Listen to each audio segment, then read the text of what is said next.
We are live. At least I hope we are. Hello, everybody. Good evening and welcome to Abnormal Alabama. Tonight I'm doing something a little bit unique. I'm including for the first time my channel, My Haunted Dolls on YouTube. I keep meaning to include my channel on this live broadcast list, but I keep forgetting to make sure we get those and get that channel included on here. But I have it on here now. Hello. Hello, how are ya? I'm good. How are you? I am doing well. I'm trying to figure out how to hook this up. Hold Well, on just a second, okay? Okay. So I want to welcome the My Haunted Doll YouTube audience, since they're now on this live stream as well.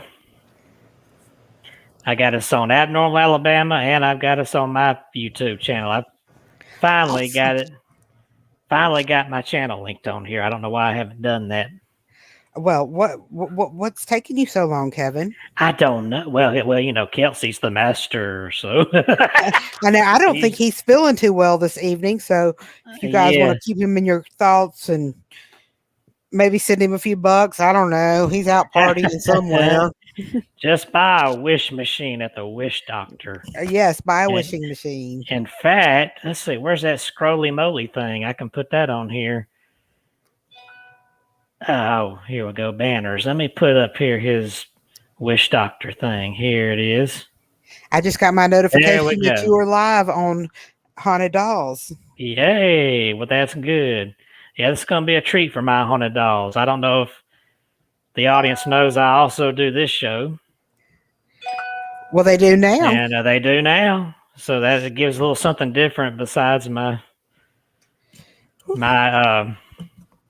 live feeds that I do with my spirit box sessions and things with the dolls.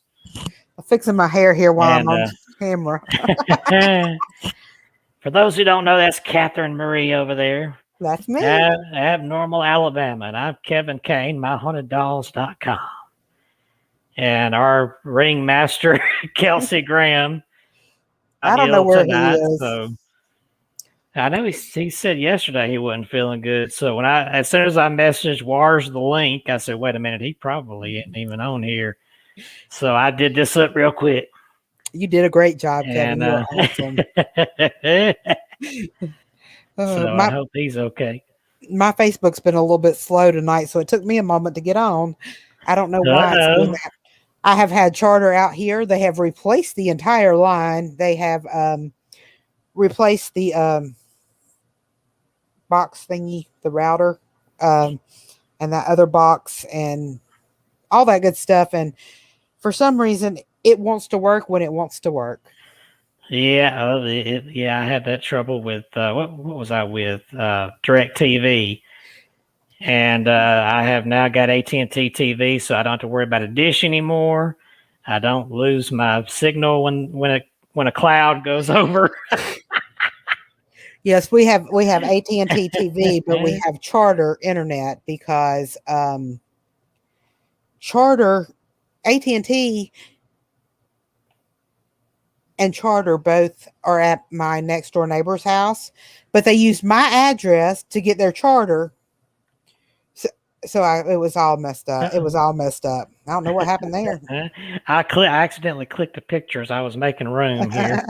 That was the Mystery Science Theater thing I used way back when we did that Captain Kronos thing and got booted off YouTube during our live feed. YouTube people. I was making room for my pictures of the abnormal, the oddity, what we call it, human oddities, which is our episode tonight. I love human oddities. And, people that are different, really, I'm attracted to more than the boring people. Yeah. So, well, I've got us a selection, including one that I might have heard of and forgot. I don't think I've heard of it before. If I did, I forgot. But the Axe Space Man right here in Alabama. We've got our own oddities, so that's a good one to talk about. And I've got the famous ones here. I got several, from the Elephant Man to the Wolf Boy or Wolf Girl, actually. I know there are a lot of wolf wolf boys out there. And Yeah. one of my I love tattoos. I love to photograph tattoos. I love to look at tattoos. I personally do not have any tattoos, but there's a reason why I don't have tattoos. It's not that I don't absolutely just adore them and love them. Catherine is terrified of needles. I'm talking about absolutely terrified of needles. It is actually I'm going to make up some disease. I have needleitis. If you come at me with a needle, no, not happening. But I think the artwork is beautiful and amazing, and I get to photograph somebody this weekend with some amazing tattoos, and I'm so excited. Sorry. Oh, Yes. well, you sound very excited then. No, I'm not excited at all. No, not at all. You're not excited at all. I'm not excited at all. At I'm all. actually, tonight I am relaxing. I am in my bed. I'm not gonna lie. Oh, well, look at you. You're not even in the car this time. I, You're in I am not the in the car. I'm hoping the internet stays on and I can have great service sitting right here in my little bed, relaxing bed. after a long, wonderful day. Um, it was a very long day. Ah, I am not used to getting up in the morning. Something abnormal.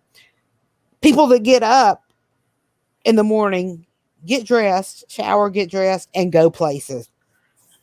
That's abnormal to me. I'm one of the, I might roll. I wake up. I wake up about 4:30, between 4:30 and 5:30 every morning, but I do not like getting out of bed until 10, 11. Hey, crazy yeah, girl, oddities and yeah. adventures. Good evening. How are you This doing this is evening? one of my haunted doll viewers there. Hello. So that this It's is nice to new. meet you. This is neat. We should have done this a while ago. That way we could get even Yes. more views to because I get a lot Yes. on the live feed. And y'all, those my haunted doll viewers watching, I am going to do a live feed this Friday of Patty Doll, my very first original haunted doll. I've, She's one I've of my favorites. I've not given that little baby girl attention in a long time. I need to give her some attention. Yes, how dare Daddy Kevin not give Patty Doll some attention? So I am going to do a live feed to let her just see if she'll play with the ball. And I've got a new, and some of my haunted doll viewers suggested this, and I listened, and I've got it. This new thing here. I don't know if you've heard of it or not. Uh, Necrophonic, the Mm. Necrophonic app I will have to look that up. for it is a $9 fee, but I've tried it and I got some stuff. I mean, it's a one-time $9 fee to buy the app, but I did as soon as I turned it on, I was getting some familiar voices out of here. So, oh, you got it. Is that a That Cabbage Patch or is that is that? that is an No, original 1984 Cabbage Patch. it is a Cabbage Patch. Okay. That is Oh, one of the originals. Try to get see his nose is a little different than the new ones. Okay, Jules, that's enough. The dog you hear y'all hear my dog going crazy over this doll. That is Juliet barking. Um, this is a new addition to my collection. Isn't he awesome. isn't he gorgeous? He even has on It a is. Garfield, let's see, a Garfield shirt. But that my dog is deaf and blind. So if y'all hear my dog right now, can you hear her? Yeah, we can definitely hear. She is laying by my bedside. She cannot see this doll at all, but she is going crazy because I have the doll sitting on me. So if you cannot tell, there is a spirit attached to this doll. And that spirit is I, Jeffrey. oh wow, Okay, I'm Jeffrey, gonna like see. Catherine Tucker Wyndham, Jeffrey. Yes, like Catherine Tucker Wyndham Jeffrey. Wow. But let me. She is just she's going crazy and she's like sitting here looking at this. I've kind of got it back now. I'm gonna put him back down beside me on this other side. Okay, Jeffrey, you can go back down and relax. Um, Juliet's just got her little nose up. I don't know because she is deaf and blind what she is experiencing when this doll is around and very close. I mean, like she's on the floor, I'm on a king size bed, and I'm at least 4 foot up in the air because I like a tall bed.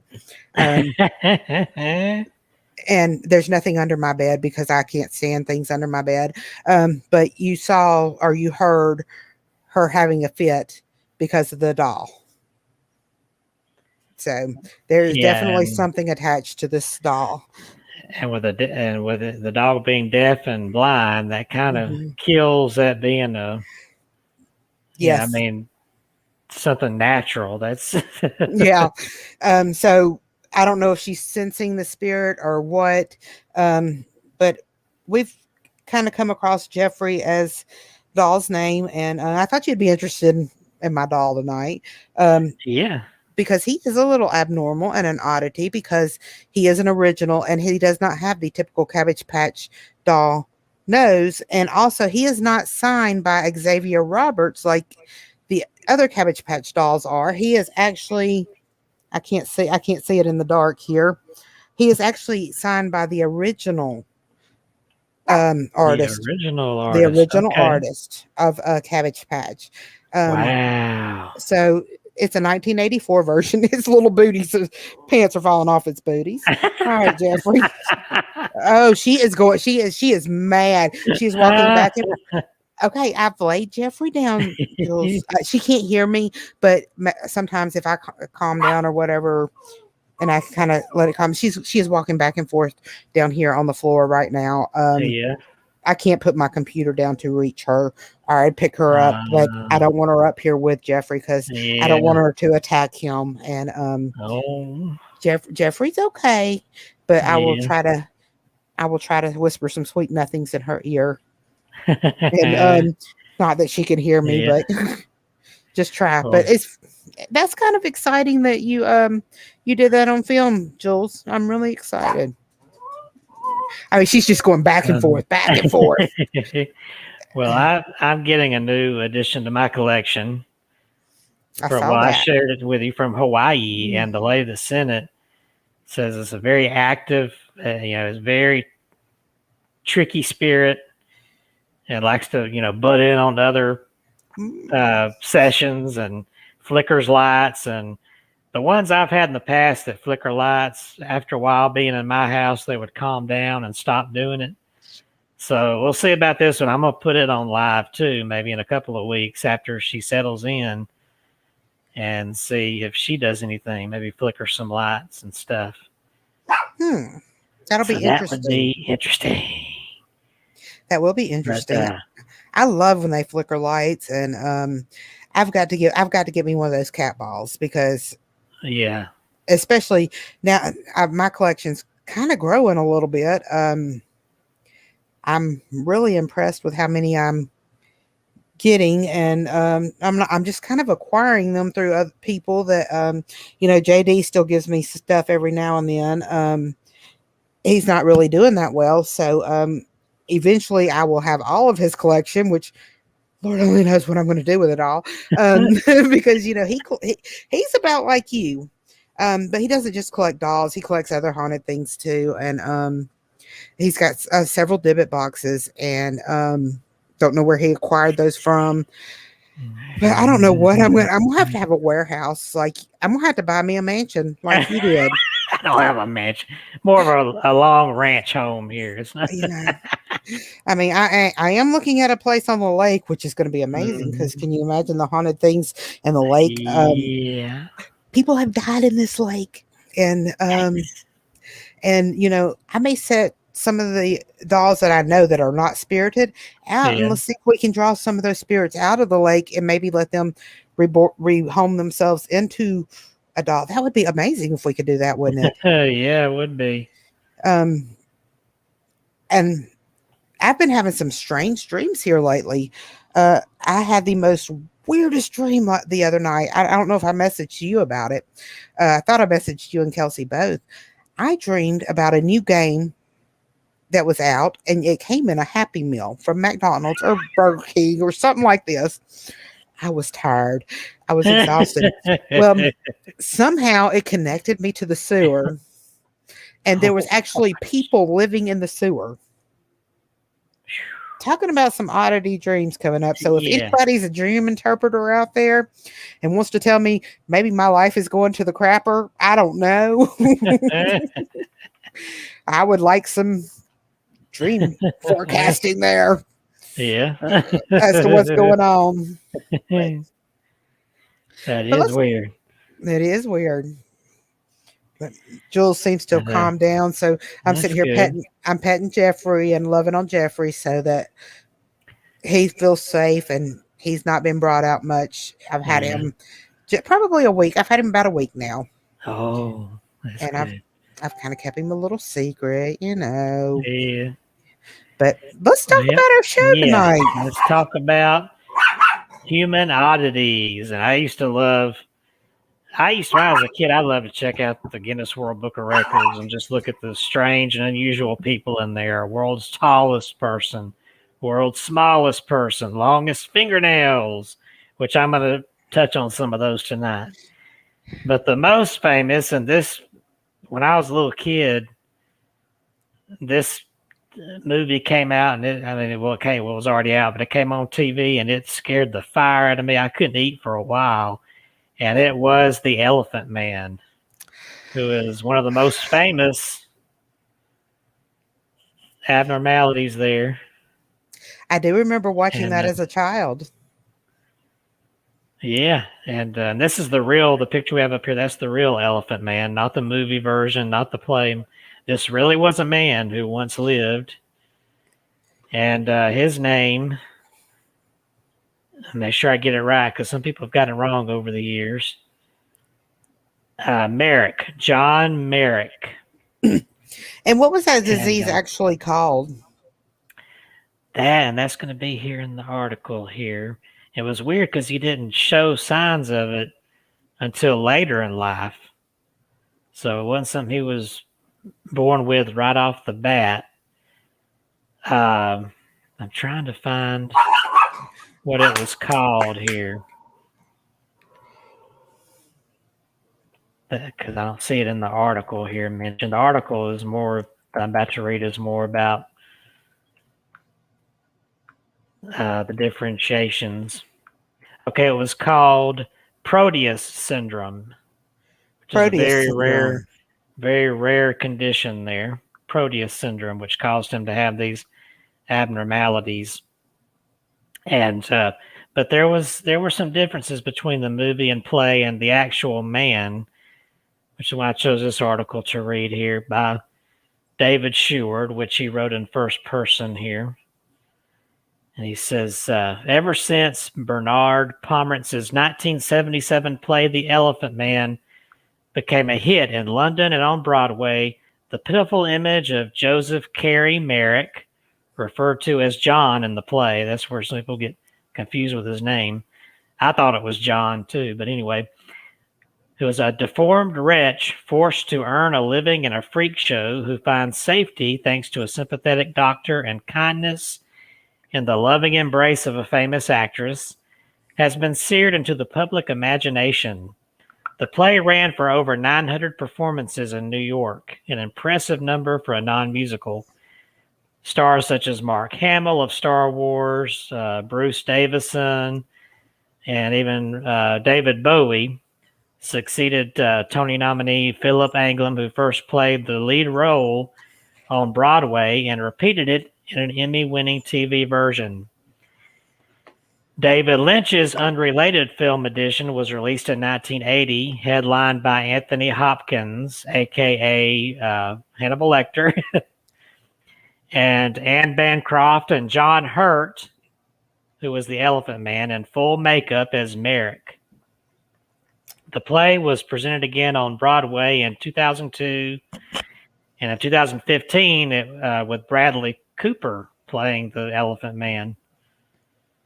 So Merrick has fascinated thousands over the decades, including Michael Jackson, who reportedly attempted to purchase the Elephant Man's bones from the Royal London Hospital, where he spent his later years. I remember that when Michael Jackson was trying to buy the Elephant Man. I do remember that myself. Yeah. So the play and film do closely follow the subject's real life, but there are significant differences. the most basic being his name. Frederick Trevis, the prominent Victorian surgeon who first saw Merrick on display in the back of a shop across the street from London Hospital in 1884, recorded the name as John rather than Joseph in his 1923 memoir, and the moniker stuck. Pomerantz acknowledges the discrepancy in his play by having Trevis and Carr Gom, the head of the hospital, disagree over which name is correct while composing Merrick's obituary at the show's conclusion. Trevis's account is one of many tellings, including Ashley Montague's The Elephant Man, A Study in Human Dignity, and The True History of the Elephant Man by Michael Howell and Peter Ford. Another major alteration between reality and drama concerns Merrick's early life. In the play, Merrick's manager, Ross, a fictional combination of several figures who handled the Elephant Man's career, tells Trevis the young man's mother was unable to deal with her physically horrific son and placed him in a workhouse at the age of 3, where Ross found him and took him on as an exclusive attraction. Several factual accounts state that Merrick's deformities were not extreme until the age of 5. He was born a seemingly normal baby in 1862 in Leicester to Joseph and Mary Jane Merrick, but at 21 months he began developing swelling of the lips, followed by a bony lump on his forehead, which later grew to roughly resemble an elephant's trunk, and the loosening of his skin. In later years, his left and right arms began to grow significant differences, and both feet were enlarged. To add to his troubles during his childhood, he fell and suffered an injury to his hip, which left him permanently lame. The family is said to have believed young Joseph's condition was caused by Mary Jane being frightened by an elephant at a fairground during her pregnancy. I remember hearing that before, too. Despite his physical appearance, the boy and his mother were close. A former housemaid, she was also handicapped and had 3 additional children, 2 of whom died at a young age.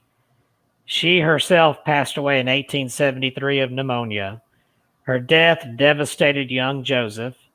Not only did he lose his closest friend, but his father, now working as a haberdasher, soon married the strict widow Emma Wood, who had 2 children of her own, and demanded that young Merrick leave school and earn his living. Amazingly, despite his growing abnormalities, he found employment at a cigar shop, but his right hand soon became too large to manage the delicate work of rolling cigars. So in order to earn his keep, his father got Joseph a hawker's license to sell gloves door to door. But, as you can imagine, his appearance frightened prospective customers, and his sales were dismal. Joseph Sr. would often beat his son if he came home empty-handed, and the stepmother would deny him full meals unless he had earned enough to pay for them. As a result, he ran away from home more than once. Fortunately, Joseph's uncle Charles Merrick, a barber, took his nephew in, but the deformed young man was still unable to make much of a living peddling gloves. After 2 years, his license to sell was revoked on the grounds he was terrifying the community. With no other resource, he went into the Leicester workhouse system, a Victorian institution for the poor and destitute marked by cruelty. And my camera is trying to fall over all of a sudden, so pardon me while I... Well, it could be a ghost in there pushing it over. Yes, maybe that little Hawaiian spirit has arrived ahead of her doll and is now messing with me. Could be. There we go. Now, guys, we're not making fun of these people. We're just drawing attention to the oddities and the special. Each person's special in this world, and we love everyone. And we're not making fun of these people.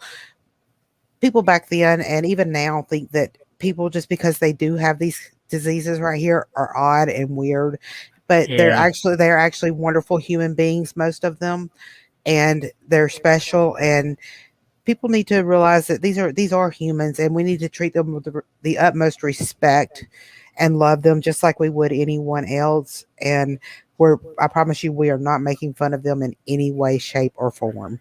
No. It's got to be a hard life knowing that, like, people were scared of this gentleman, and that's sad to me. That's very Yeah. sad because he, from what I've read about this man, he had a loving, caring heart, and he was a good person.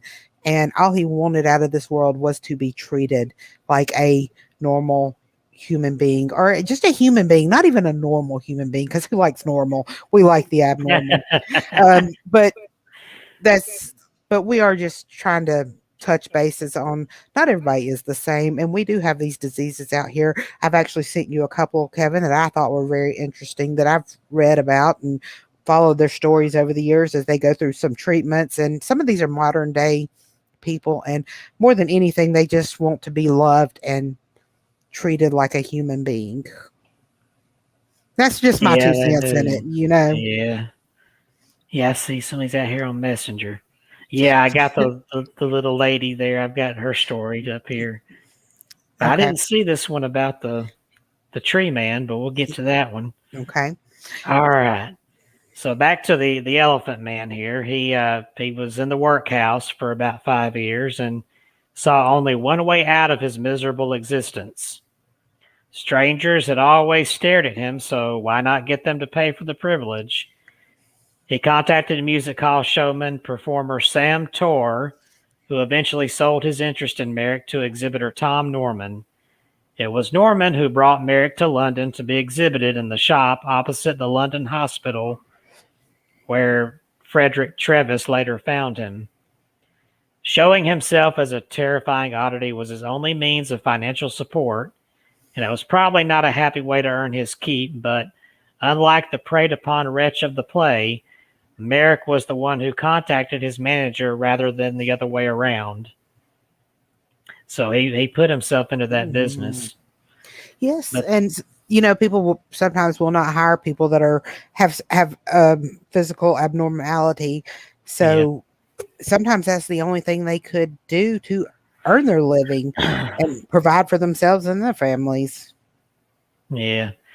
And how he passed was sad. That's one thing that the art world and history world agree on is Merrick's death and his age of death and how he died. He died at age 27, which occurred in 1890 when he was discovered lying on his back in his bed. The weight of his head, which would have crushed his windpipe, prevented him from sleeping normally, so he had to get his rest sitting up. The death was ruled an Mhm. accident, and Trevis concluded that Merrick was experimenting with sleeping. He died trying to be like others. So it's believed he was trying to just sleep like a normal person and it wound up suffocating him. And that is just sad. Very sad, but I know that he had a great relationship with his mom, according to the Yeah. movie, and hopefully he did find some happy times in life and found people that really did love and care about him. Yeah. And And his uncle was a lot kinder to him than his father and wicked Cinderella stepmother. yeah, So, that's another oddity, is the stepmothers. yeah. But I told that one to kind of run into this other one too. We have, let me see if I can find him again. Well, I can find him right here in my story list. We have an oddity right here in our home state of Alabama. A man with a similar amount, I don't think his disease was the same, but he had a similar condition where he was physically deformed because of his condition. And I'm going to get the story up here. I had so many examples for tonight that I got to dig through them all here, That's okay. which is good, better than not being prepared. That's right. Not So I think they called this man Axe Face because of the way his face looked here. And I'm going to bring him up here. This is our Alabama oddity. Here's a picture of him right there. And this is William Dirks. And the other thing that's kind of scary is the way his face is dented in between his eyes. It's almost like he's got 3 eyes and 2 noses. It almost looks like he was part of a conjoined twin. Yeah. And that maybe he didn't separate completely. Yeah. But this is a story right here in Alabama. William Dirks was known as the man with 2 noses and 3 eyes. He was born in 1913 in northern Alabama with a hair lip and grew up on a farm without an education. Adding to his misfortune, Dirks suffered from frontonasal dysplasia, which worsened his cleft palate by creating a cleft through his entire face, like you see there. This gave the impression of 2 noses. In the book American Sideshow, showman Ward Hall described him as looking like he had been hit in the face with an axe, which is why he was also known as the Axe Face Man. Dirks left the farm by the age of 14 and began exhibiting his most unusual face in sideshows and later at Hubert's Museum in New York City.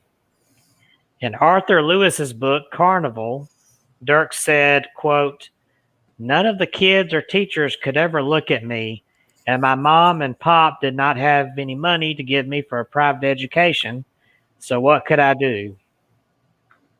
To add to his bizarre look, he painted a third eye in the gap between his real ones. So that third eye in the middle is actually painted on in that indentation. By the 1960s, he was earning as much as $100 a week. Aside from finding a livelihood on stage, the 2-nosed man also found love and married Mildred, the alligator-skinned woman. Now, the alligator-skinned woman, I forgot to look her up. That would be an interesting thing to talk about here. Following that.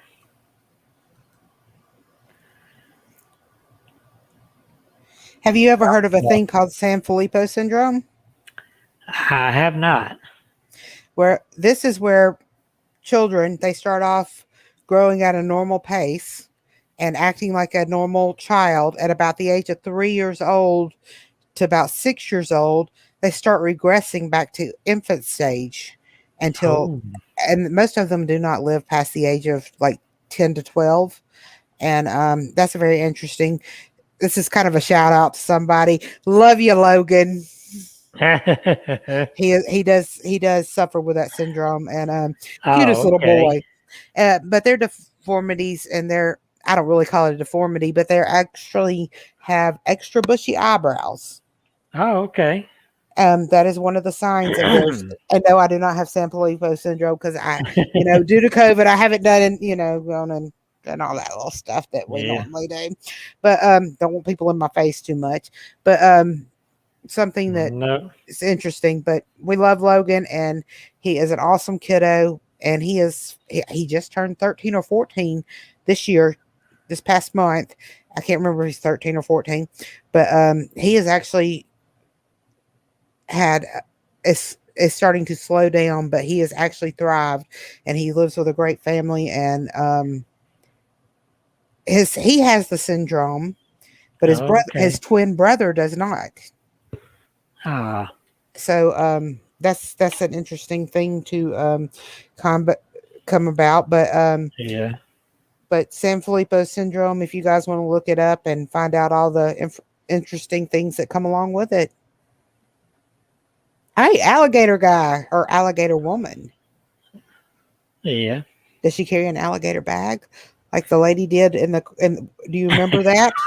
Do you remember the lady in the book that carried the alligator bag? I think it was the maid. I can't think of her name. I'll think of it in a minute. I'll look it up. Well, our next one, our next human oddity here is a man that in urban legend was known as Charlie No Face. And what did I do with his story here? I can pull it up pretty easy if I don't find it on here. Amelia Bedelia, I think, is the one that carried the alligator bag. Oh, okay. That's I something from didn't. our childhood, maybe our parents' childhood. Yeah. It's an older book, but I read a lot as a kid. I still read a Yeah. lot. All right. Now here's the story I had for Charlie No Face, and I've got his picture here, right here. People thought this was just an urban legend, but it really was a man. His name was not Charlie, though. The man may have, here's the article about him. The man may have nearly burned alive, his face melted like candle wax. He might have been struck by lightning as a boy. His skin could have been turned a radioactive green from a horrible accident at the Duquesne power plant. Some even said he was a specter doomed to stalk desolate western Pennsylvania highways for all eternity. The details changed depending on who was telling it, but everyone growing up in the Pittsburgh area heard a story about Charlie No Face eventually, also known as the Green Man or the Monster of Beaver County. 300 miles away in New Jersey, I learned about the legend from my dad, who'd grown up in Beaver Falls, Pennsylvania, not far from the tunnel Charlie No Face supposedly haunted. I assumed it was just another dad yarn, not unlike his tales of being a top secret Green Beret, which he wasn't, and winning Olympic gold in weightlifting, which he didn't. But then I got a computer and promptly found some pictures, and I'm sorry I doubted him. My dad even claimed to have met Charlie No Face when he was 13, and today he still says it was the most terrifying moment of his life. Picture the subject of one of the most notorious urban legends of your generation sitting beside you in the back seat of a station wagon, casually sipping a domestic light beer through a bendy straw. But he was more than just an urban legend. He was a man, and his name was Ray. This story is true. In early August 1919, 8-year-old Ray Robinson was walking with his sister and a few friends in Newcastle, Pennsylvania, when they noticed a bird's nest perched atop a tree next to an abandoned trolley trestle. Wanting to get a closer look, Ray climbed up, but he accidentally touched a wire that had once powered the trolley. Almost a year earlier, another boy who'd touched the same wire died after 2 painful weeks, yet the power line was still active when Ray reached it. He was severely electrocuted. His nose, lips, ears, and eyes were all gone or misshapen. His arms were maimed. One of his hands was blown clean off. His suffering was unimaginable. Somehow, he survived. Doctors marveled, but Ray did not have much of a life after that, at least for a while. If you look at old Victorian homes, so many of them have isolated rooms with drains and plumbing and everything you need to live right there, said Tricia York, a documentarian who spent 3 years researching Robinson for an unreleased film about the Green Man. Back then, this is where families kept children like Ray. Things were different, and they kept people who were different hidden away from the world. Ray was not exactly mistreated, but he did get isolated and ostracized, even by his own family, who would eat separately from him. He tried to make the best of it. An avid baseball fan, he listened to every game he could pick up on his radio. He learned to read Braille and how to make wallets and doormats out of old tires. When he became a man, his family fashioned a small apartment for him out in their garage. He managed to dodge notoriety until he began craving a respite from the prison of his life that his life had become. He started walking the local highways, always alone, always at night. This is where the man becomes the legend. Elwood City, Pennsylvania isn't exactly known for its nightlife. When Maya Ranchud was in high school in the mid-2000s, she spent more than a few boring Saturday evenings in her boyfriend's Emerald minivan looking for Charlie No Face along Route 351 and in front of Piney Fork Tunnel, known locally as the Green Man Tunnel. That's not too different than teens like me back in New Jersey half-heartedly shining their flashlights in the Pine Barrens to flush out the Jersey Devil. You expect some cheap thrills on the back of folklore and not much else. Everyone grew up hearing about the Green Man, Ranchod told me, but it's one of those things where you don't really think you're going to see anything. It's a ghost story, something your parents talk about around a fire pit, but we still did it, and it was still scary, even though we knew it was not real. People have been looking for the Green Man for almost 100 years. If you had the guts, you went out and you tried to find him. On the night in the late 1960s that my dad met Ray inside that station wagon, he'd been night swimming at the local pool with some friends who were curious about the legend they'd heard about over the years.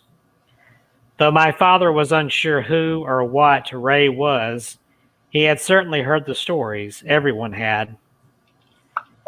Ray developed a reputation for walking around Route 351 and neighboring roads in Beaver County at night. Obviously, the way he looked garnered some attention. Rumors spread, people started to actually seek him out, and for many, he embraced that. He loved to smoke. He loved to drink. These late night encounters became one of his main connections to the outside world. Though for Ray, that wasn't always a good thing. Not everyone who tracked down Ray on those backcountry roads was content to share a beer with him, take a picture, and move on. As anyone who has gone through life being different knows, and as Ray certainly knew, the world can be a cruel place. People would beat him up, they would urinate into beer bottles, then give it to him, so he never drank an open drink. Sometimes people would pick him up, drive him to the middle of nowhere, and toss him out of the car. People were just so cruel to him, and he never understood why. So when a car would approach him as he walked by, Ray would stop and wait nervously for what might come next. The sound of tires and engines made him skittish. Rumor had it that Ray even carried a pistol in his belt after one particularly nasty encounter. So my dad and his friends gunned it for Wallace Run Road, packing Green Man bait, which was a case of beer, a straw, some cigarettes. When they eventually found Ray, they pulled the station wagon up next to him as he walked.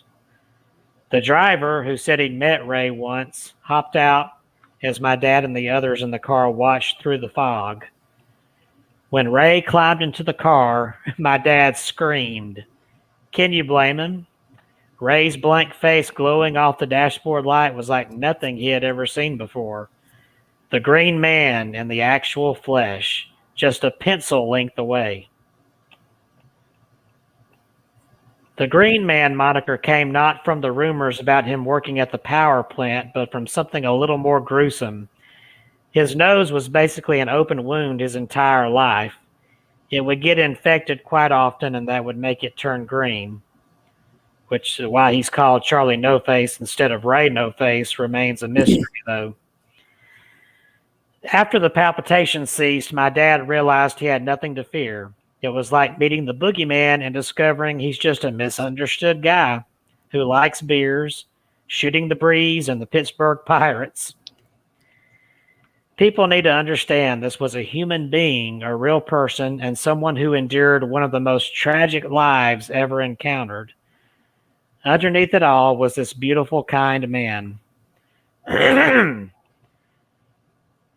Recently, I pulled up photos of Ray online and showed them to my dad.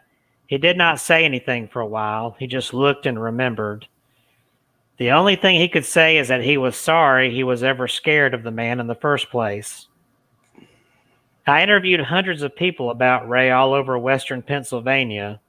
They were mostly young men who would go out with Ray or pick him up and drive him around. And I wouldn't be able to count how many of these grown men broke down in tears talking about him.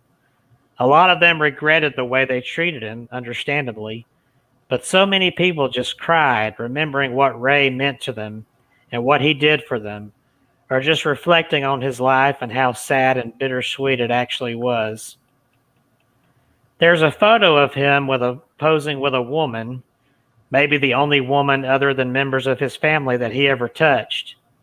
You could tell he was happy and that he was not scared, or that she was not scared.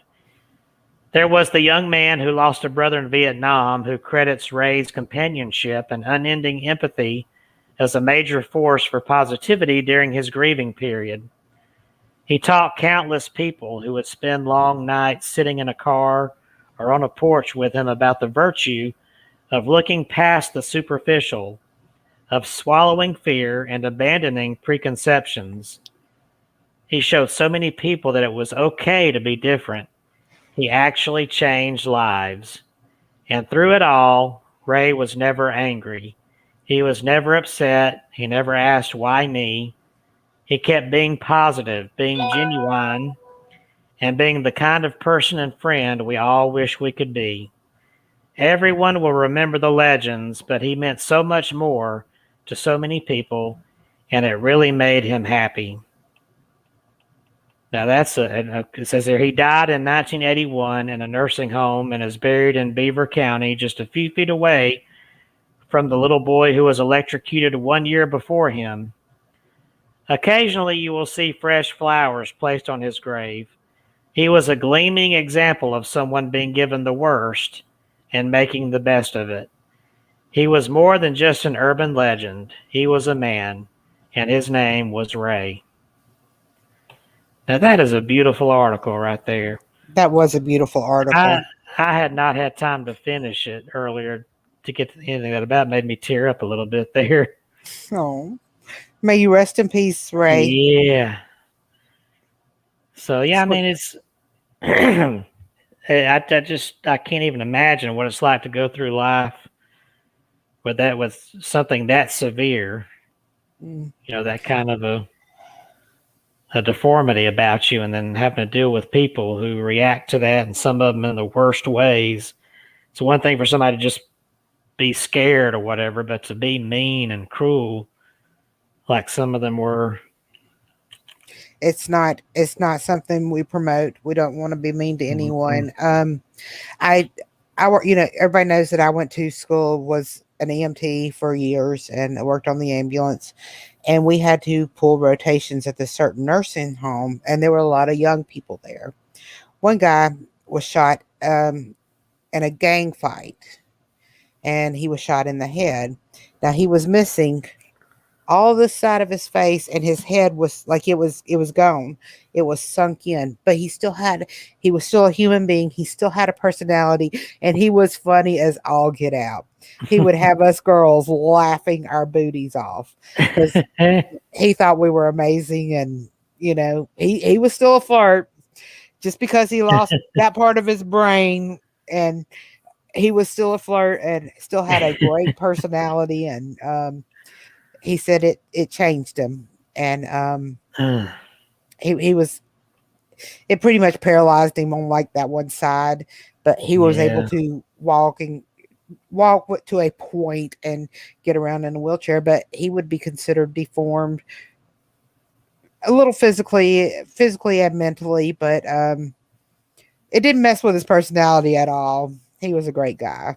I can't give out his name or anything for privacy reasons, but There are some these people. I mean, these people have courage because Yeah, they've been handed a card in life that you and I could only we we could only imagine. And some of them come out with some humble.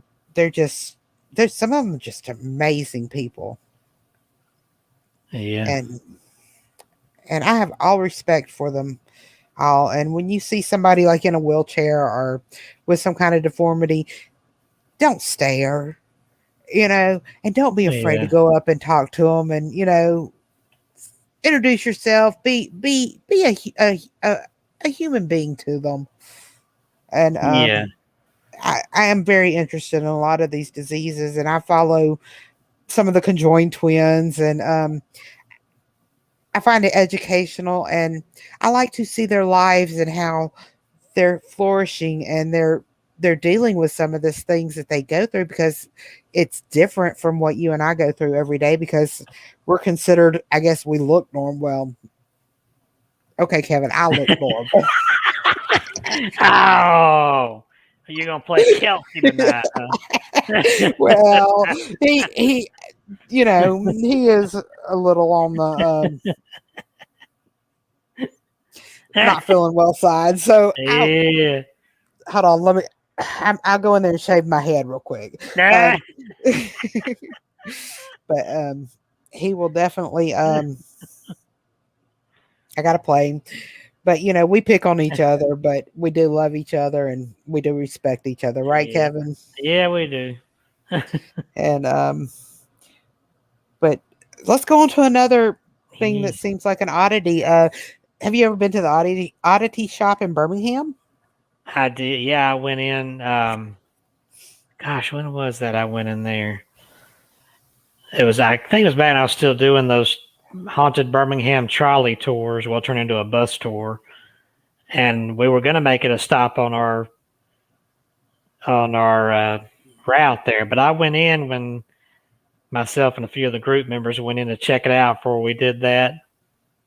And so I've seen some of the oddities in there. I know about his haunted toilet bowl Oh, I didn't know he and had a all haunted that. toilet bowl. Yeah, he had. I don't know if it's like a display artifact. It might be the actual bathroom in back, but he talked about that. But yeah, he has that real human skeleton and. Hmm.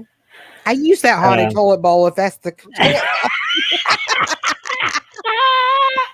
he just said it would just often just flush on its own. They've seen the handle jiggle and all this stuff, and it's just Mm. it's Mm. probably something attached to one of his oddities there. Well, they have these newfangled toilet bowls that you don't have to flush anymore. Yeah, I hate being on one of them toilet bowls and just sitting there and you feel yeah. like you're gonna be sucked into the toilet bowl. They We flush had on their those own. downtown. We moved to a different location for our office that didn't have the automated flushing, so we had to keep reminding the men, don't just get up and walk away. Flush. That's the handle. You can use your foot, but don't aggressively use your foot to flush that toilet I bowl. actually peel off a little piece of toilet paper and use that so I can. But Yeah, that's that. I never thought about that. I'm a footer.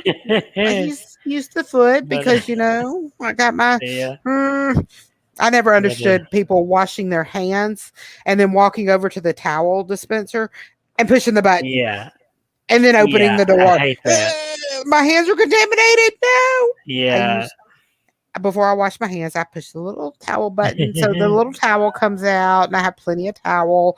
And then I wash my hands. I do not turn. I dry them off. I turn the water off. I open the door using my towels the whole time so that my hands are not touching the nasty surfaces that somebody else did. Yeah, I'm not a germaphobe, but I am cautious because I don't want somebody else's funk. No, don't want that. No. Well, But speaking of hands, the next oddity has to do with hands, and that's the one you shared with me, the tree hand, the tree yeah, man. I have been following him, and I think last time I heard they had removed some of this. But is that not interesting how his fingers look? Yes, Yeah, it looks just like he's got plants, some kind of plant life growing out of his hands. And yeah, this guy looks like it's in Jerusalem there. Yeah, here's the article you seen. It kind of talks about that surgery. It says patient with tree man syndrome says he can finally live a normal life. More than 2 years after doctors in Jerusalem removed thousands of bark-like lesions that had prevented, I'm going to mispronounce this, Mahmoud Taluli from using his hands for more than a decade, he continues his battle with a rare and curable skin condition. But even with another surgery planned for later this summer, his fifth in the pioneering treatment at Hadassah Medical Center, Taluli considers himself a winner. After years of suffering and solitude, I can finally live a normal life, said Taluli, 44, who lives in Gaza and suffers from epidermodysplasia verruciformis. I have no idea if I pronounced that right. You did close enough. Yeah. An extremely rare condition caused by his immune system's inability to fight off the ubiquitous human papillomavirus, resulting in painful gray and white growths on his hands and other parts of his body. His severe form of this condition has been documented only a handful of times around the world and has been nicknamed tree man syndrome because the large growths can resemble tree bark. Last month, a man in Bangladesh with a similar condition made international headlines with his pleas for doctors to amputate his hands after a series of unsuccessful surgeries to remove his lesions. As in Taluli's case, the lesions on the Bangladeshi patient keep growing back, leaving him in severe pain and unable to use his hands, according to media reports. Although he has not spoken with that patient or his doctors, Michael Chernovsky, the senior hand and microvascular surgeon at Hadassah, who is overseeing Taluli's treatment, says that amputation is not a good solution. In fact, when Taluli first arrived for the treatment at Hadassah in 2017, he said that doctors in Egypt and Jordan had recommended amputation of his hands, an option Taluli refused. Amputation is a non-starter that would create more problems, Chernovsky said, explaining that if the patient's hands were cut off, the patient would likely continue to have severe pain from nerves severed in the amputation process, and the skin condition would continue to affect the rest of a patient's body, he said. But I really feel bad for this patient in Bangladesh, and it seems like his desire for amputation is an index of his frustration levels. Treating Taluli and ultimately saving his hands has been a long process, and it's not over yet. In 4 operations since 2017, doctors have removed thousands of lesions from his hands and other parts of his body using scalpels and other instruments. They make incisions that are often deep enough to require skin grafts to aid in healing. The operations have been largely successful in clearing away enough growths to allow Taluli to use his hands. But new growths continue to appear. The team will operate for a 5th time later this summer to remove new lesions on various areas of his body, as well as some scar tissue from previous operations. He realized he was just reinfecting himself by touching lesions, then touching other parts of his body, Chernovsky said. Not only are existing lesions at risk of spreading to other areas of his body, but if the deep roots of each lesion are not completely removed, the growth returns, Chernovsky said. You can't just shave these off at the surface. You have to remove every last shred. Removing the roots of the lesions also relieves the pain they cause as they compress nerves. In the beginning, I wasn't sure our approach would work, Chernovsky said, explaining there's no medical protocol for treating the condition. We didn't know if there would be anything viable left of his hands, but thank God it's working. Doctors are now working to map Taluli's genome to pinpoint the genetic abnormality that keeps his immune system from fighting off HPV, which comes in more than 100 strains and can cause warts and even some types of cancer, but is usually harmless. Taluli does not have the same genetic mutation that most other patients with the condition have, doctors said. Ideally, the Hadassah doctors will develop some type of tailored immunological based treatment for Taluli to allow his body to better fight HPV. They also hope to learn more about the still mysterious human papillomavirus and why it affects different people in different ways. Another challenge is that Taluli lives in Gaza, where the ailing medical system does not offer physical therapy that would ensure better future function for his hands. Patients from the increasingly isolated and impoverished enclave also must obtain permission from Palestinian and Israeli officials to enter Israel for care. Taluli's case has been approved so far, and he is thankful for the treatment. The surgery has completely changed my life, he said in response to questions submitted by email. I can play with my children. I can go to family events. I no longer need to cover my hands when I go out in public. This one's going to have a happy ending, hopefully. Yes, hopefully he does have a happy ending for his condition. But that is some amazing stuff there. Looks like we had some. Oh, looks like Mr. Black County Bigfoot has joined us. Hello, Hello! he says. That is Brandon Lee Moore. I think it's Moore. Brandon Lee Moore. Brandon Moore. Okay, yeah. Yes, we've often heard Kelsey talk about him. Yeah, he was sporting an Abnormal Alabama shirt the other day. Okay. And looks like we got somebody. Okay. Give me a moment here. We have Mark on here. He's watching this evening. Hello, Mark. And I haven't heard from Billy Bird tonight.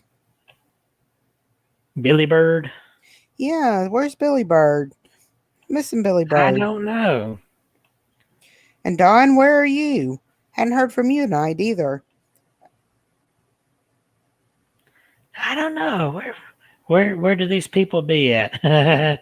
Some of them are probably wondering where's Kelsey at. Well, I'm hoping Kelsey's okay. I haven't heard from him in a few hours.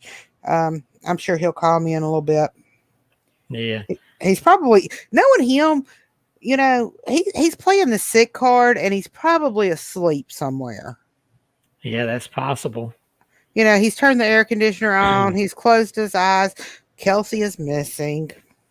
Yes, he is. I guess I'm going to send out the dogs in a little bit to look for him. Just so we can, while he's not here, we can do a shout out for him. Look at the bottom of the screen here. You see the Wish Doctor's wishing machine now on sale at wishdoctor.com.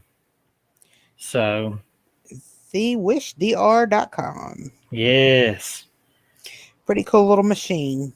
I just want to say, because I had somebody posting some negative comments. If you post negative comments, and this is from my channel, you will be removed. I won't hesitate to do that. So, don't post negative comments, folks. Yeah, please do not post things about my haunted collection and this person was making fun of our oddities, so I want to make sure that's not going on. This is a serious subject. We're not making fun of it. No. So that person is gone now. All right. Let's re-emphasize this. We are not making fun of these people. These people are human beings. We love them, and we love them for their differences. Let's treat them like human beings. Yes, please do. I don't want somebody to treat me bad because I'm different. Yep. I'm fat girl, so maybe that's not so different, but I got a belly on my body, but we're gonna treat people like human beings, like we would Yeah. want to be treated. All right. So sorry, I had to take a moment to remove some comments there. So anyway, back to our audit. Well, since I started a plug, we got Kelsey's thing down there. Where's my hand at? There we go. About to come through here. There we go. The Wish Doctor's Wishing Machine now on sale. TheWishDoctor.com. And also, I better plug his book, or he'll never forgive me. Yes, don't Let's see forget. here. Let me see if I got it, because for some reason, when I'm the one that starts the program instead of him, I have different uh, screen cover pictures on here, so I don't see his book. So that ticks me off. Dating the Dead, But datingthedead.com. it's datingthedead.com. I can put it up in the logo. Look up there in the corner of the screen there, datingthedead.com, because it's in the logo. It's a very interesting book for you But guys to read. yes, it is. Here we go. I found it in the There it overlay. is. Dating the Dead by Dr. Kelsey Graham. And that's got some interesting stuff in it there. People who have not just dating the dead, some of them have dated inanimate objects and married them. Yes. So, and other paranormal celebrities like Bigfoot. And Sex with Bigfoot. is anybody married to Nessie? I don't know. I don't know. I'm not sure about that. I'm I'm going to go to the turn my volume down here on my cell phone. I'm just going to go look at comments and see what's going on, because I can't see anybody's comments for some reason tonight. I'm sure it's me. It's not you. Yeah. Looks like Crazy Girl Oddities also saw those comments I had to remove. So yeah, thank you for not getting him going. Because when you try to say back to them, "Hey, knock it off," it fuels their fire. I've learned these little trolls out there on YouTube and Facebook and Instagram. We do have a comment from Jack Hunter. He says, "I don't do TV because of the brainwashing, and don't do Facebook because of the illusions and censorship. So I'm glad you're on YouTube. Else I'd miss the Wish Doctor. I'm sorry the Wish Doctor is not here with us tonight. Yeah, but he should be back next week. I hope so. If he doesn't contact me later this evening, I'll send the dogs out after him to find him. Ooh, let the dogs out. I should probably plug myself here while I'm at it. And don't forget about yourself, Kevin. And my books. Oh gosh, just on background there, but let me get back down here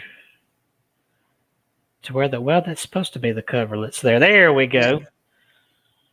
There's my latest book, My Haunted Collection, The Dark Side. So be sure to check that out at myhauntedDolls.com, where you can find some of my other books out there too. You can find Crimson the Blood Painting, the novel about my haunted painting from Salem, Massachusetts. And I have to do it because he's not here. Not to be, I can't work at the word I'm thinking of. Look, brain fart. See, I'm abnormal. Not to be confused with Alabama Crimson Tide. Yes, not to be confused with Alabama Crimson Tide. But just go to myhauntedDolls.com, or you can find these on.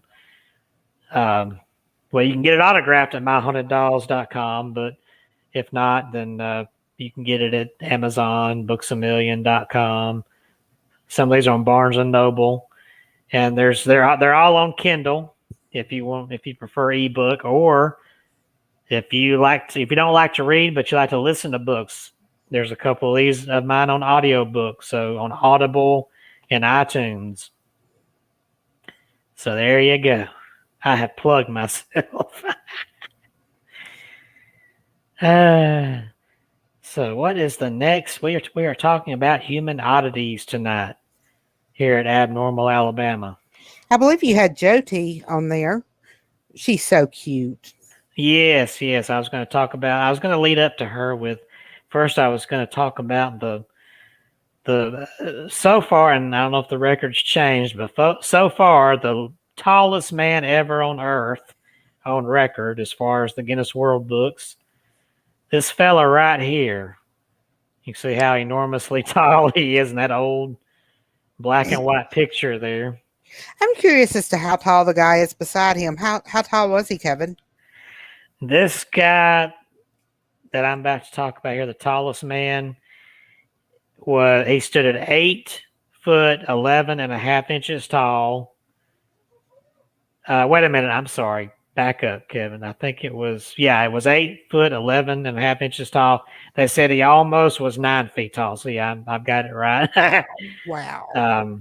I started saying, am I not going high enough? But yeah, that's how tall he was. I met a guy last week that was 7 foot 11 inches. Okay, I'm about 5'6" or so. Yeah. Looking up to a 7 foot 11 inch person is like, wow. I can't imagine an almost 9 foot tall person. Yeah. That is very, very, very tall. And I wanted to pull up the information on him here. Some of these I've been pulling up on a website called Weird Historian. Now, I wonder, okay, he's so tall.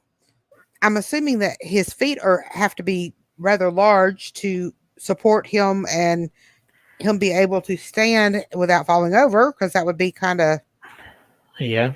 You couldn't have a size 4 or 5 foot and be almost 9 feet tall, because if it'd be like constantly. So I'm curious to what size shoe he would wear. Well, maybe we'll hear it here. I don't know. Robert Wadlow was his name, the tallest man ever, who should have been 9 feet tall. I owe my fascination with the odd and unusual to Robert Wadlow. As a kid growing up, I used to love the first chapter of the Guinness World Book of Records, The Human Being. I remember that too. I'd stare in wonder at the pages featuring Wadlow. As the world's tallest man ever, he stood 8 foot 11.5 inches tall. He would have hit the 9 foot mark if it hadn't been for a blister on his toe.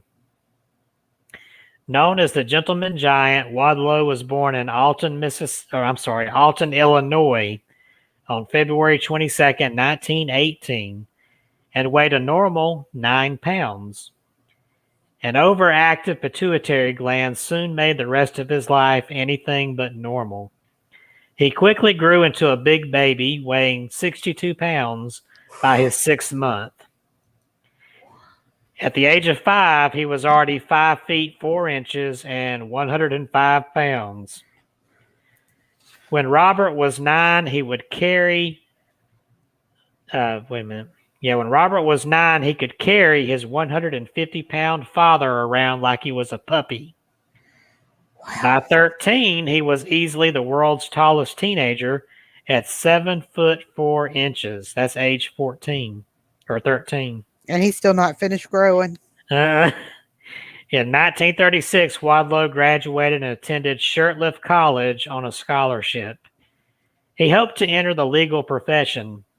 Instead, he began making public appearances for shoe companies in order to receive his custom-made 37 AA shoes for free. So he wore 37 AA.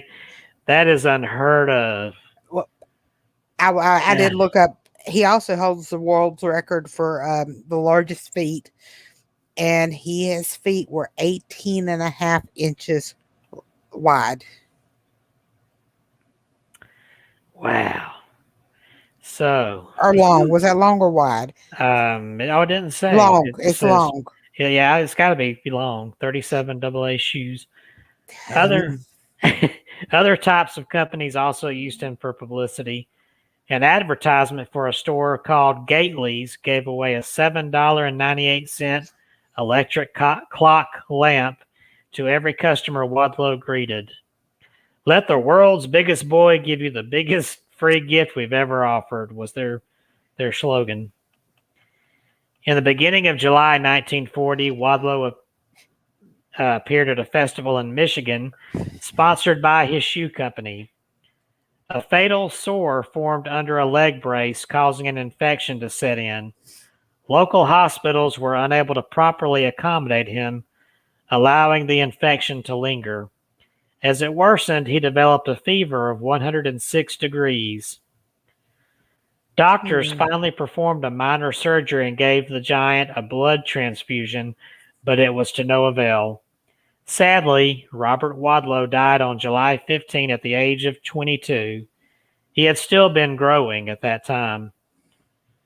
And you can read more about him in the book American Sideshow. So, as far as I know to date, he's still the tallest man on record, even though he's no longer alive. We've got a new tallest man, but not quite that tall. Now, the person with the next largest feet is a Jason Orlando Rodriguez Hernandez, and his feet are only 16 inches long, and he wears a size 26. Huh. So that is the next biggest feet around. I wonder if they're related to Big Feet. I don't know. Because they say Bigfoot's 8 foot tall and has big feet. I don't know. But they weren't. I don't think either one of those guys were hairy or smelled bad. Well, now we can get to the world's shortest man on record at the other end of the spectrum. Look at this adorable fella here. He's so cute. Yeah, that's him standing. Well, his legs were. I think he's standing. His legs were really small, almost like little balls under him. So that's him next to his little certificates he received, I guess, from Guinness World Book of Records or from wherever it was. And let me bring up the article here, read a little bit about him. Unfortunately, I know he's passed. He did pass away. Last few years, I believe. Yeah. Oh, where is my story on that? I'll just pull it up on here. Oh, I know where it is. I think this is one of the ones I had bookmarked. Here we go. His name is, I'm probably going to mispronounce it, Chandra Bahadur Danji. He was the shortest man in recorded history for whom there is no irrefutable evidence against that, measuring at 1 foot 9.5 inches. Danji was a primordial dwarf. He broke the record of Gul Muhammad, who was the original smallest man, who was at 1 foot 10 inches. Danji came to the attention of the media when a wood contractor saw him in his village in the Dong district of Nepal. He was awarded the title of shortest adult human ever recorded after his height was measured in February 2012. He was subsequently included in the Guinness World Records. 3 of his 5 brothers were less than 4 feet tall, while his 2 sisters and 2 other brothers are of average height. Danji was born on November 30th, 1939.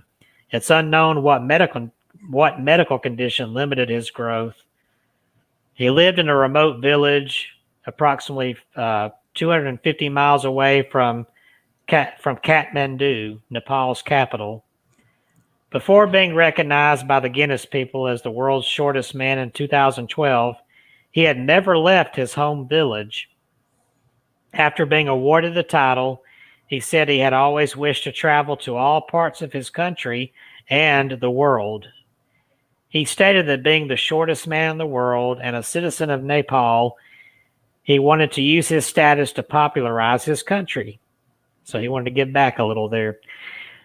In 2012, at the age of 72, Danji met the world's shortest woman, Jodi, in India. Let me go ahead and throw up their picture together. There they are. Look at that.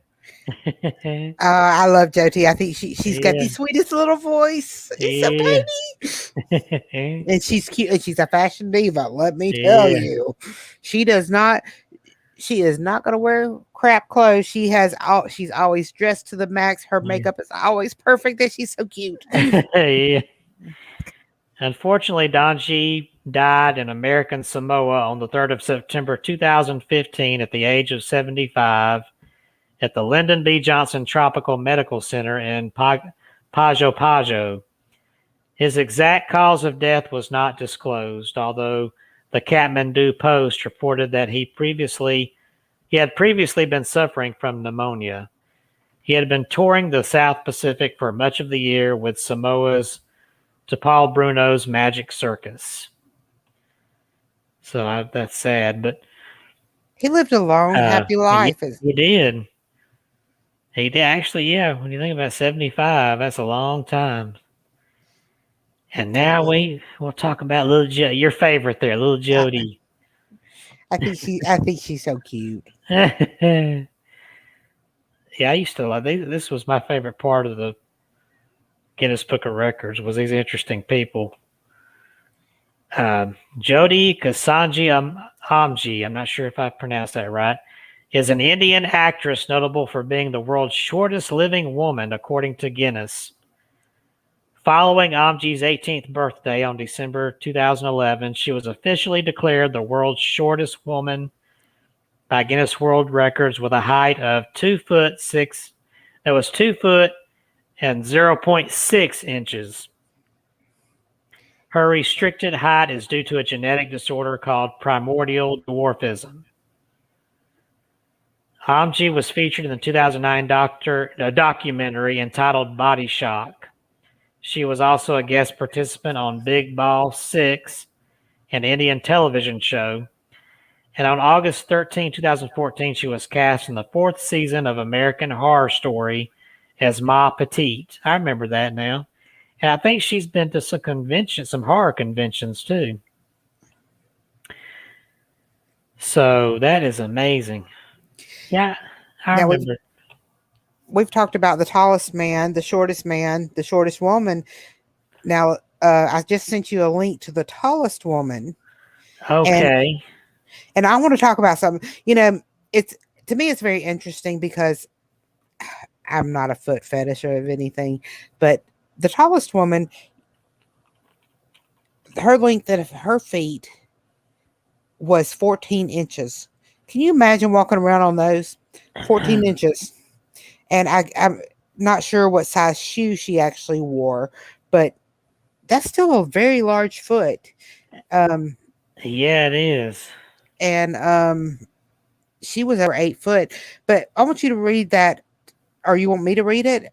I don't have a picture of her, Yeah, I was but going to pull up a picture right quick. I got the okay. article up there, but I think I'm about to have a picture up here of her. Just Her name 1 second here. her name was Zing Jin Lillian. Okay, that's close. Okay, as close as I'm going to get. Okay, she was born in China Oh, in the Hunan province, which most people of Chinese descent are very short. She was 8 foot and 1 inch. That is very, very tall for a woman. When she died, that was when she died in February of 1982. She oh, began to grow abnormally from the age of 4 months old and stood at 5 foot 1.5 inches before her fourth birthday. She was over 5 foot at 4 years old. At the age of 13, she was 7.5 foot. Her hands measured 10 inches and her feet were 14 inches. She did suffer from scoliosis and diabetes. Her parents were 5 foot 4 inches and 5 foot 1.5 inches, while her brother was 5 foot 2.5 inches at age 18. That is just to me that's mm-hmm. amazing. I can't remember the exact disease that causes giantism.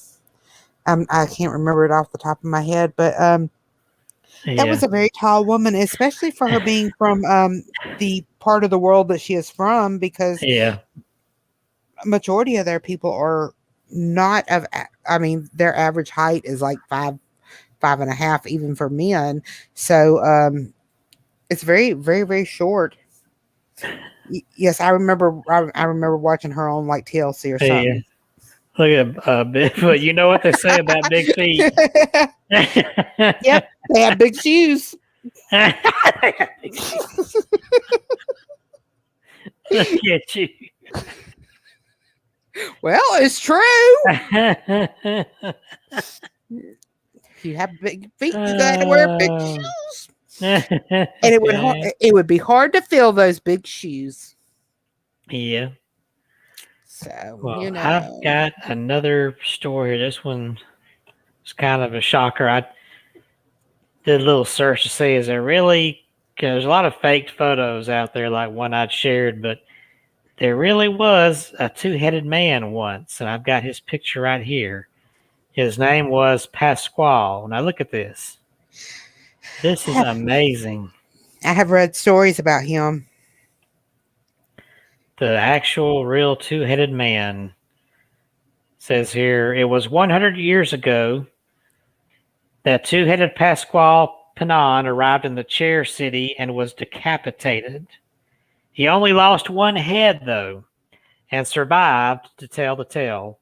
But the operation in what is now Haywood Hospital ended his career in the circus. Pasquale Pinon, known as Pedro, the two-headed man, was the star of the Cells Flato Circus Freak Show. There were other acts, a fat lady, a tattooed man, a dwarf, and conjoined 12-year-old girls. But Pinon was the star. Sporting a smaller head sprouting from his forehead, like you see in the picture there, he became a nationwide attraction just 2 years after he got into the circus business. Exploitation of people with disabilities or deformities as circus freaks is no longer considered acceptable, although a few such shows persist.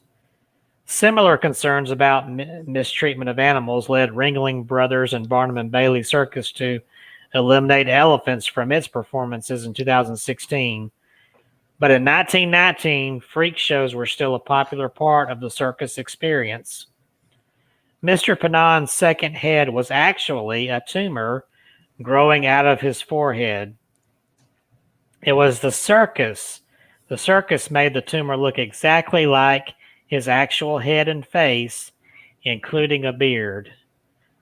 The backstory from the circus was that the two-headed man fled Mexico with General John J. Pershing when Pancho Villa took his family ranch. To support his wife and 6 children, he took a job in the circus. The real story is that he was a poor railroad laborer with an odd-looking head who was discovered by a circus promoter. He was put on tour throughout the country as the two-headed Mexican. The Gardner News from June 21st, 1919, wove an exciting tale of what the newspaper called the decapitation of the two-headed performer. The Cells Flato Circus had arrived in Gardner by train the previous day to set up on Chelsea Street. It was a big event for the city, but instead of stories written about kids and elephants, the headline was Pedro, the two-headed circus man, decapitated at hospital. He is deprived of livelihood. When the circus arrived in town, Dr. James Waters, a Gardner physician, was called to check on Mr. Pinon, who was unable to leave his bunk on the circus train. He was suffering severe headaches. Dr. Waters attended to him, and the hope was he could still perform. The bad news came in the second examination. Dr. Waters had him taken to what was then known as Henry Haywood Memorial Hospital, where it was decided the tumor had to go to save his life. During the operation, the two-headed man remained conscious, numbed by Novocaine. The show went on, but not with its most popular freak show performer. Mr. Panan was lucky. He did not suffer brain damage because his brain was separated from the tumor. What he did suffer was the loss of a career. After he recovered, he returned to Mexico and retired from the circus life. And that's the story of the alleged two-headed man. Hmm. So he wound up living a normal life. Yep. After And that was removed. now, speaking of the circus, when I remember going as a, you will say young teen. You know, the last oddity that I remember seeing at the circus was a unicorn. Hmm. I saw a real live unicorn. Apparently, it was a deformed goat or something that had a horn growing out of its head, the middle of its head. It only had one horn. Uh, That was Ringling Brothers. Ringling Brothers is no longer in operation. I think they lost a lot of due to losing the animals. But yeah. but the elephants were always my favorite. Thought they were just so cool and they're smart. Yeah. But but I guess we have changed over the years, and oddities are no longer considered acceptable, socially acceptable. Yeah. And that's a reminder: we are not making fun of these people. We're just drawing attention to them as human beings, and we do love and care about them. And may those that are no longer with us rest in peace. Yes. And on that note, you mentioned this is one of your favorites here. I want to make sure we squeeze in. Who we Now got? we've heard, I've heard multiple stories about werewolfism and the wolf boy, but there's actually a story out here now. Where the heck did it go? About a wolf girl. I have So not seen the Wolf Girl, but I am excited to see about her. I know yeah, about, I know about the two boys. I believe they live in South America somewhere, Central South America. I can't remember exactly their names, but I have watched stories on them, and they are very interesting. And they actually embrace their wolf, like their facial hair. yeah, Um, they actually grow hair all over their face, and it's really cool because it kind of follows their nose, and they're cute. They're very cute. mm, They do very much resemble what we would consider probably in our storybooks werewolves. yeah. I know I'm talking a lot. I miss Kelsey, so No, it's okay. somebody's got to do all the do some of the talking because he's not here, and I got to take up the slack for him. Slacker, Yeah, I'm think trying you to could have find. a vacation without us? Trying to find where the story went to about Alice the Wolf Girl. I've got the picture there. I'll go ahead and show her picture. I don't know. Is that it? No, that's the tall man. But I don't know what happened to the story. There she is. There's the wolf girl. Uh, Oh, look at her hair is beautiful. I'm assuming yeah, this is an older picture. I'm assuming she's no longer on this earth. yeah. I just wish I could stink and find where I put the story at. Uh, I thought, well, this would be different. I've always heard stories about wolf boys, but not about the wolf girl. But I just don't see the picture out here or the story out here, so I don't know what happened to it. I'll see But if I can. her name was Alice. I don't have the last name. I was hoping to show it on the picture. But she was a teenager who had what they used to call werewolfism. What is that? The real name of the condition though, where they're born with hair all over their body like that. No, Uh, it's not lycanthropy. That's being a werewolf. Um, but there's a lot of it out there.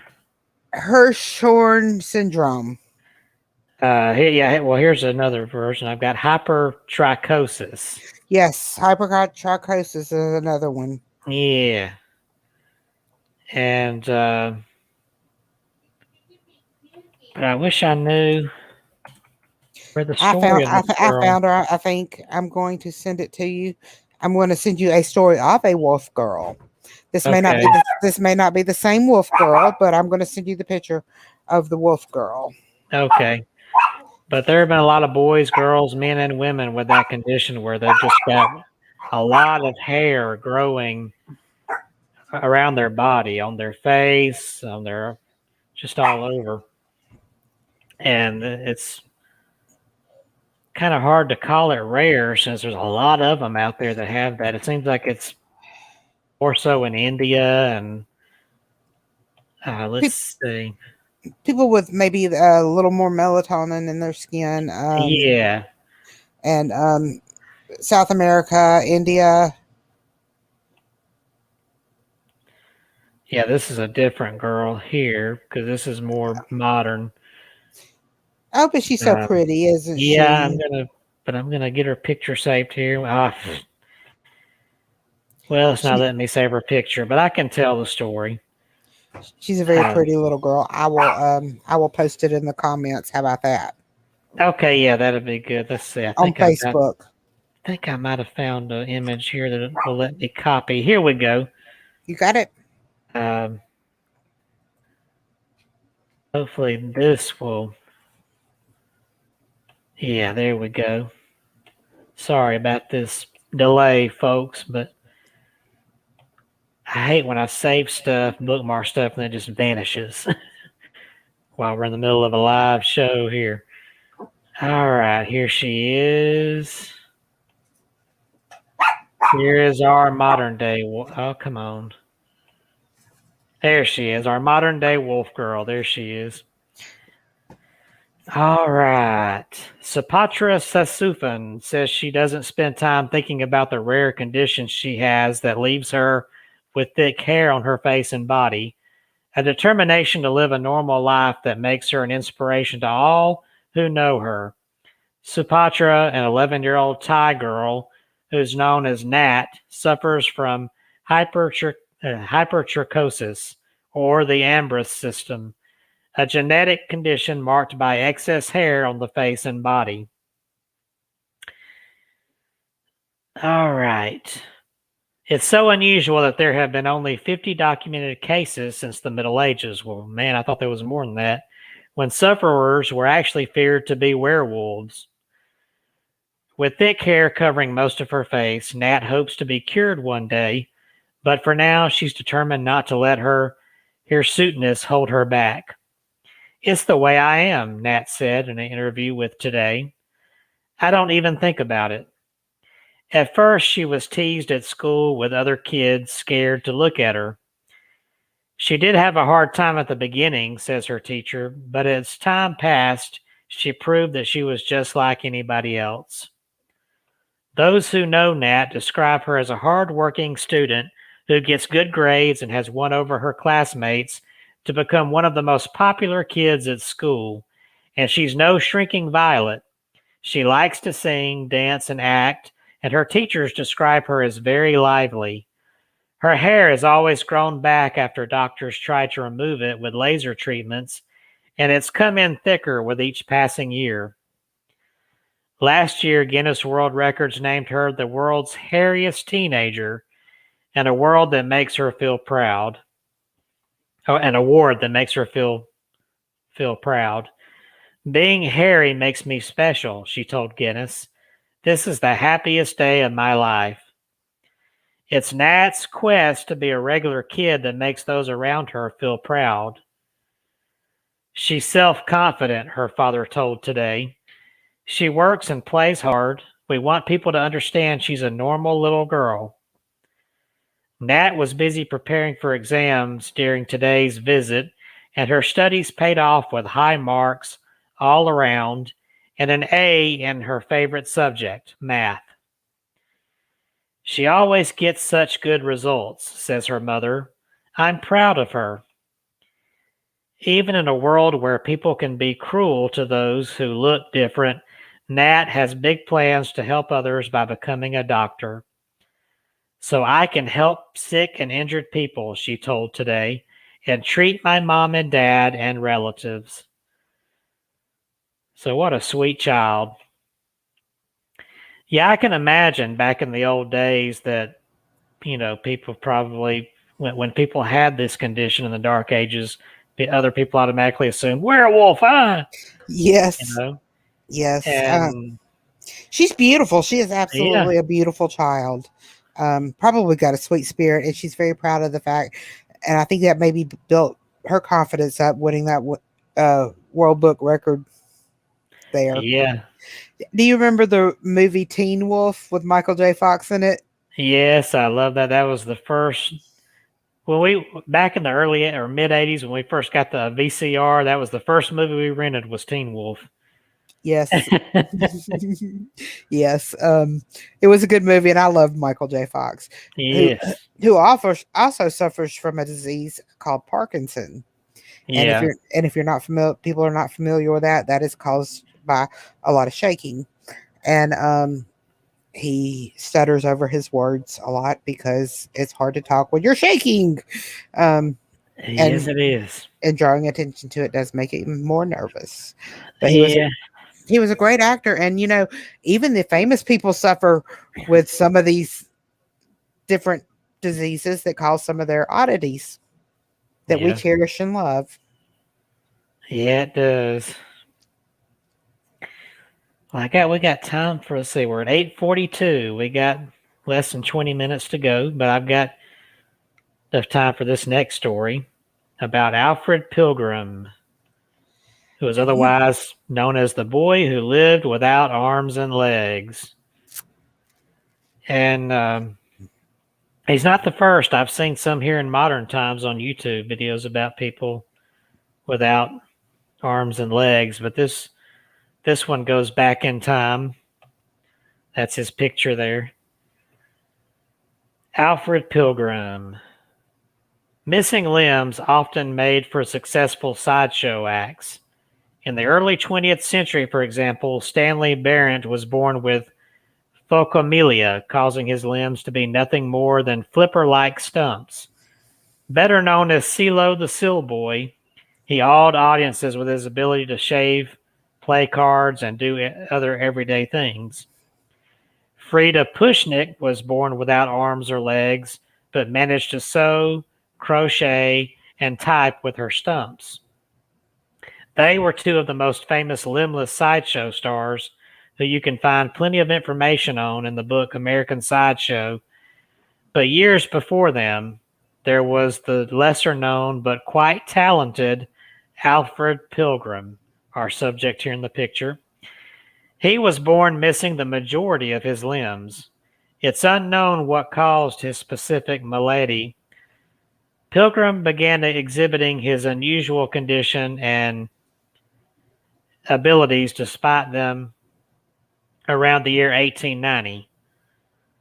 Under the care of a personal manager while on tour, he performed alongside other oddities, including Big Mary, known as the Woman Mountain, who was said to be as good natured looking and comely as she was fat, strongman C.P. Blatt, who could break horseshoes, and William Wells, the man with the iron skull, who put on a headachy performance.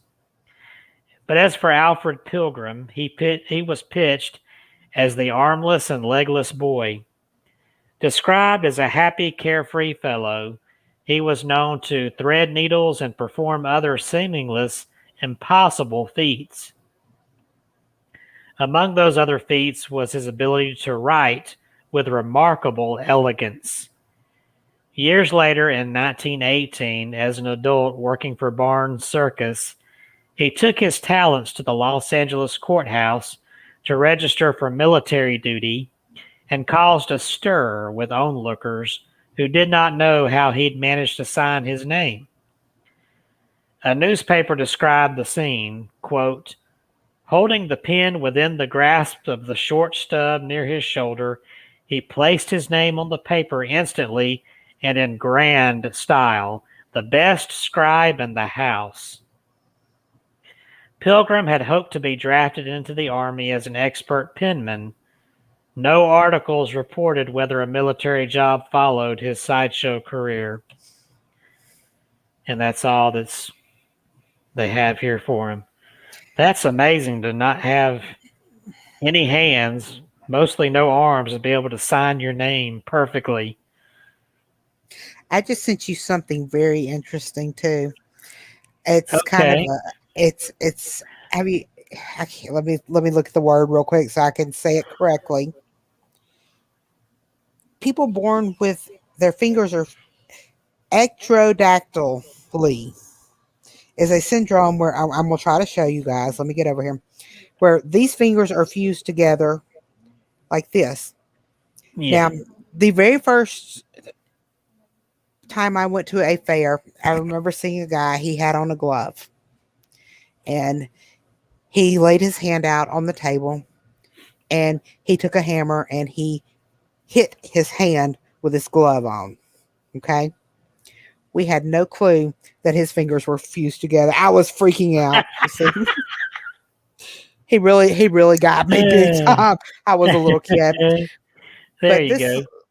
this little this guy right here, I want to talk about him. Okay. Um, Lobster Boy is what his name was. Grady Stiles got his claws and how he eventually began using them to commit murder. For more than a century, a peculiar physical condition known as ectrodactyly has afflicted the Stiles family. The rare congenital deformity makes hands look like lobster claws, as the middle fingers are either missing or seemingly fused to the thumb and pinky. While many may have viewed this condition as a handicap, for the Stiles family it was spelled opportunity as far back as the 1800s. As the family grew and produced more children with the unusual hands and feet, they developed a circus, the Lobster family, which became a carnival staple throughout the early 20th century. But one son, Grady Stiles Jr., would give the Stiles family a different, morbid reputation when he became a serial abuser and a murderer. Grady Stiles Jr. became Lobster Boy. Grady, who would become known as Lobster Boy, was born in Pittsburgh in 1937. At that point, his father was already part of the freak show, adding his kids with the same disease to the act. Grady Stiles Jr.'s case was pretty severe. In addition to his hand, he also had it in his feet, therefore, he could not walk. For most of his life, he primarily used a wheelchair, but also learned to use his upper body to pull himself across the floor with impressive strength. As Grady grew up, he became alarmingly strong, something that would benefit his homicidal rage later in life. Throughout his childhood, Stiles and his family toured with the carnival circuit, spending the off season in Gibsontown, Florida, as many carnies did. The family did well, and they made anywhere between 50 and 80,000 per season. And unlike a lot of freak show acts, didn't have to subject themselves to anything more than curious stares. Stiles grew up in the carnival world, and so it wasn't surprising that at a very young age he fell in love with another carnival worker, a young woman named Maria. Some sources say Mary Teresa, who had run away to join the circus as a teenager. She wasn't part of the act, just a staff member, but she fell in love with Stiles, and the two married together. They had two children, and like father before him, introduced the children with lobster or ectodactyly, I'm going to get that right in a minute, to the family business. Darkness emerged.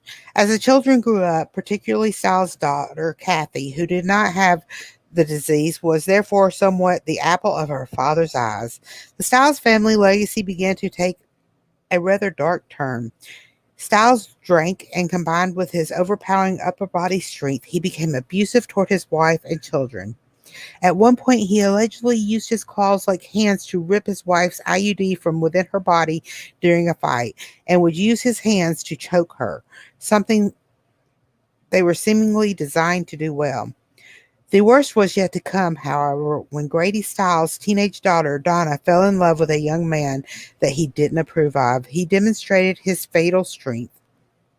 No one exactly sure what happened. Either Stiles went to see his daughter's fiance at his home or invited the young man over under the guise of giving his blessing for the wedding planned for the next day. However, it began on the eve of the wedding. Stiles picked up his shotgun and murdered his daughter's fiance in cold blood.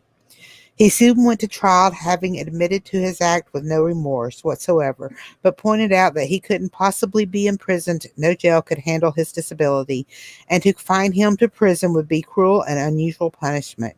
He also, by this time, had acquired liver cirrhosis from drinking and had emphysema from years of cigarette smoking. The court realized they didn't have no counter argument, and it was true that the prisons were not well equipped to deal with many disabilities, certainly not Styles' incredibly rare one, so they let him off with 15 years probation and he returned home. Lobster Boy had by this time divorced his first wife, remarried another woman, and had two more children. He proceeded to subject them to his drunken rampages, and eventually his second wife divorced him. For a reason that no one knows, either in the Styles family or outside of it, has been unable to understand, his first wife agreed to remarry him in 1989. But Maria Theresa and her now grown children were not without their limits. Grady Stiles had evaded prison and gained a sense of being above the law, and thus the beatings became more severe. His wife had finally reached her breaking point. A few years after she remarried Stiles, she paid her 17-year-old neighbor Chris Watts $1,500 to kill him. Maria Theresa's son from another marriage, Glenn, helped her conceive the idea and carry out the plan. One night, Wyatt, a 32-year-old Colt automatic he had a friend purchase for him into Styles' trailer and shot him dead at point blank range. Not one of them denied that they had intended to kill Grady Stiles during the trial. His wife spoke at length of his abusive history. My husband was going to kill my family, she told the court. I believe that from the bottom of my heart. At least one of their children, Kathy, testified against him as well. The jury convicted Wyatt of second-degree murder and sentenced him to 27 years in prison. They charged his wife and her son Glenn with first-degree murder. She received a sentence of 12 years in prison. She unsuccessfully appealed her conviction and began to serve her sentence in February of 1997. She had tried to get Glenn to take a plea bargain, but he refused. The court sentenced him to life in prison. Just a significant portion of his living family was being tried for his murder. Grady Stiles' body was put to rest, or unrest, as it were. Lobster Boy was so disliked, not just in his family, but within the community, that the funeral home could not find anyone to be pallbearers. Intrigued by his looks at Grady Stiles Jr., also known as Lobster Boy, for more strange physical. Okay, that's it. But okay, this guy murdered his daughter's future husband and got away with it, Shoo. and sentenced to 15 years of probation. His wife and his children and stepson killed him, and they go to prison. And he was a horrible person. Yeah, something's a little wacky there. Just a little bit wacky on that side of the Yeah, story. But it was very interesting that we did find someone that had a disability that was a oddity, and yeah. it was a flaunted oddity, and come to find out he was sinister and a murderer. I had read about him a few months back. Like I said, I enjoy learning about some of these people, Yeah. Yeah, and me too. I don't know why I find it interesting. I guess because I like the abnormal. They're more Yes, me too. We are abnormal. Ah, we're more ah, abnormal. People are ah. interesting. He's coming again. Kevin, I've enjoyed tonight with you. Yeah, me too. I have Miss Kelsey, and I hope he's doing well. And really do not have to send the dogs out after him. And I want to the Wish Doctor, thewhishdr.com to get your wishing machine, Yes. and datingthedead.com to get your book. Kevin's myhauntedDolls.com, where he's got at least 13 that I can remember books. One of his latest ones was Crimson the Blood Painting. And of course, I'm going to have to do Kelsey's line, not to be confused with Crimson Tide. It's very interesting. And that's a cool painting. It really is. Yeah. And Patty Doll. And I believe he said he was doing a show on Patty Doll this week. It's Friday night, a live show, I believe. Is it live? Yeah, this Friday night I'm going to go ahead and do a live feed with little Patty Doll, my first original haunted doll, haunted item. And I'm not giving that poor little girl attention lately, so I want to give her some spotlight. And we had Jeffrey, and I'm not sure if Jules is still in my bedroom. Juliet the blind and deaf dog. She must not be, because our Jeffrey's actually still with his doll, because at the beginning of the show, Jeffrey was on here and Miss Juliet was barking and carrying on, and I don't know why she was, but isn't he the cutest little thing? He's so cute. Yes, he is. Little nose. But my sister had one of those when we were kids, and she probably should have kept it. It might have some value now. I don't know. I don't think they really have value as much as sentimental value. Yeah. But I thought he was adorable, and he needed to come home with me, so he came home with me. And yeah. This is Jeffrey, and you might see Jeffrey again. And we've got Sweet Haunted Caroline, and I have a few others. I have Heather, I have Jenny. God, I can't remember all their names. I gotta go look them all up. There's so many. And then, of course, I collect reborn dolls, and I've got Jack, and I've got Ellen, and I like my babies. Yeah, I know you do. It's his fault. I'm the one that inspired. Yes, and and one of my favorite dolls that he has is Danny, and so Danny is one of my favorite dolls he has, and was one of the first ones I was introduced to as a haunted doll, and Danny's very interesting. And you have to show your other. Let's do next week. We've got to. Have you shown your animated doll? Since you have two of them, and I don't have one at all, and Kelsey's got one, and I don't have one at all. Just for a few minutes in the beginning of a show a few weeks back, I held them up, and then you remember you flipped me off on screen, so I had to. Oh, did I? I didn't realize we were live in that. I think I covered that up. Kevin would do that. Maybe we were live. I know it was at the very beginning. Maybe we were not live yet. It was at the beginning. I know, but I don't think we were live when I did that. We may not have been live. I can't remember. But they were rubbing it in. Him and Kelsey both were rubbing it in. That they had these animated dolls that I don't have yet. I wasn't rubbing it in. I just was. But Kelsey started that. I know. He showed his, and I just had to get one. I know, they're so cute, aren't they? And I had to get the girl to go with him, a boy and a girl. Yes, I'm definitely going to pick me up one sometime or another. But I've enjoyed tonight with you, Kevin. It's been fun. I have too. I hope I didn't give you too much heck. No. Somebody, I'm not Kelsey. I'm not as good at giving heck like Kelsey is. Let's see. We haven't done one of these. We got a couple of minutes left here, and we haven't done one of these little. Is this a promo video he had up here? I'm not sure. Where'd it go? Here it is. This one right here.